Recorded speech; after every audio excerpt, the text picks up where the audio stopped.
사람들은 기독교를 하늘나라에 들어갈 수 있는 일정의 시험 제도로 생각할 수 있습니다.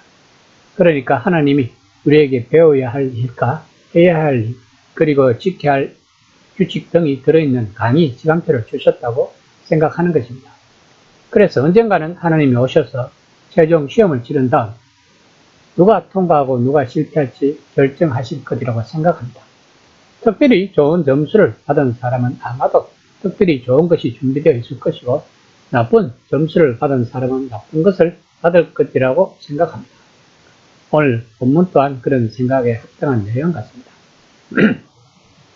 그러나 예수님의 사역을 제대로 이해했다면 기독교와 복음과 하나님을 그런 관점으로 보는 것이 틀렸다는 것을 알 수 있습니다.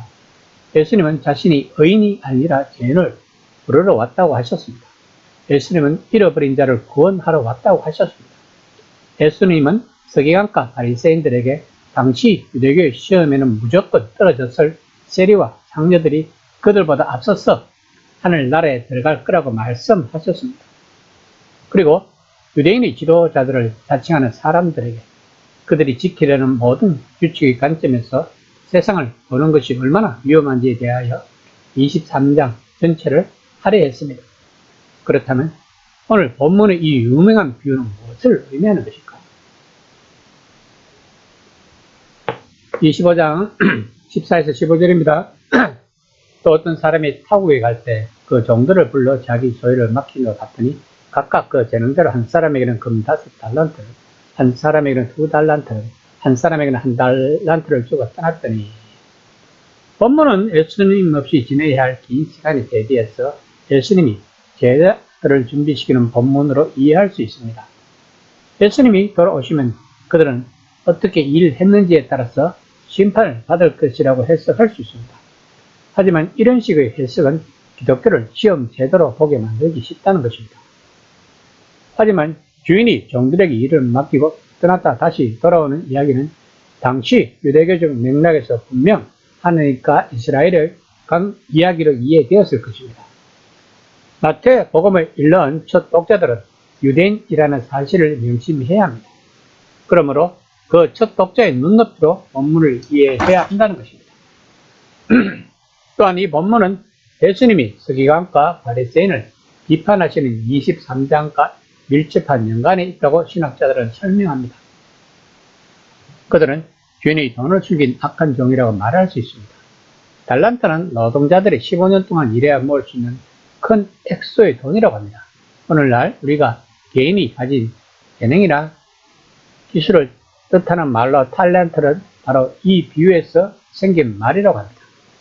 그렇다면 그들은 달란트에 해당하는 어떤 선물을 받았을까요?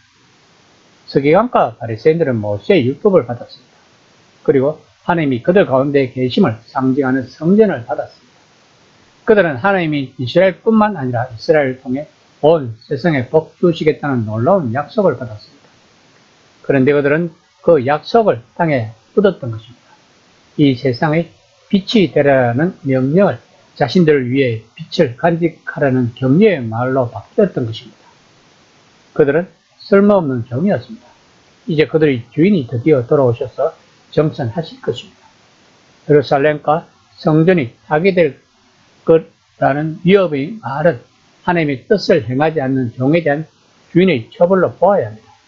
이처럼 오늘 본문 말씀의 핵심은 자신의 어리석음 때문에 주인의 자비에 부응하지 못한 세 번째 종입니다. 그렇다면 주인의 신뢰를 저버리지 않고 올바르게 제시한 두 사람은 누구일까요? 그들은 예수님의 부름을 받고 그 부름에 기초해서 이스라엘이 이미 받은 것을 발전시켜 새로운 것을 만들어내는 사람들로 보아야 합니다. 그들은 마치 13장 31에서 32절의 말씀처럼 이는 모든 씨보다 작은 것이로되 자란 후에는 풀보다 커서 나무가 되매 공중의 새들이 와서 그 가지에 깃들이라는 또 비유의 말씀을 하시네. 천국은 마치 여자가 가루 서말 속에 갖다 놓은 전부 부풀게 한 누룩과 같으니라는 말씀처럼 작게 시작하지만 크게 자라는 겨자씨와 같다는 것입니다. 마태복음을 접하는 첫 독자들은 바로 첫 번째와 두 번째 종들인 것입니다. 그들은 이 본문을 보면서 무슨 생각을 했을까요? 이제 예수님으로 인해 새로운 하나님 나라가 싹트기 시작했다는 것입니다. 이들은 그 하나님 나라의 일원으로서 앞줄에서 계속 이야기하고 있는 지혜 있는 자와 어리석은 자의 비유 사이에서 그들은 지혜 있는 자로 생각을 해야 하는 것입니다. 그러면 지혜 있는 자의 생각은 무엇일까요?